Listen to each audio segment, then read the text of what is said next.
আজকে জামাত শিবিরের মূল টার্গেটটাকে বলেন তো, বলেন তো।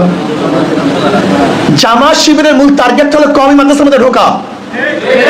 ওরা হাজার হাজার কোটি কোটি টাকা ইনভেস্ট করতেছে তোমাকে আমাকে কেনার জন্য, এবং সাকসেসও বটে। সাকসেস হয় না তা নয়, সাকসেস কওমি মাদ্রাসার এমন কিছু লোকদেরকে তারা যে প্রক্রিয়া হোক না কেন কন্ট্রোল করতে পারছে। ওই জামাতের ভাষায় তারা কথা বলে। একমাত্র এতদিন পর্যন্ত ওই হাজারো চেষ্টা করার পরেও এই জামাতের মনে হয় বয়স 82 বছর, না 82 না, এই 82 বছর পর্যন্ত কওমি মাদ্রাসায় ঢুকতে পারে নাই।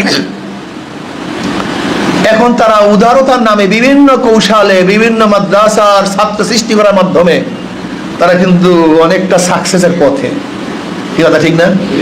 আমি বিশ্বাস করি যারা আহলে দেওবন্দ, যারা হুসাইন আহমদ মাদানী রহমাতুল্লাহ আলাইহিকে মহব্বত করেন, আল্লামা শফিক রহমাতুল্লাহকে মহব্বত করেন, যারা কাসেম নাদুর রহমাতুল্লাহকে মহব্বত করেন, রশিদ আহমদ গঙ্গী রহমাতুল্লাহ আলাইহির অনুসরণ করেন, যারা তাকওয়া ভিত্তিক তাসাউফ ভিত্তিক, এদেরকে হাজারো টাকা অর্থ ক্ষমতা দিয়ে কেউ কোনোদিন কন্ট্রোল করতে পারে নাই, পারবে না ইনশাআল্লাহ।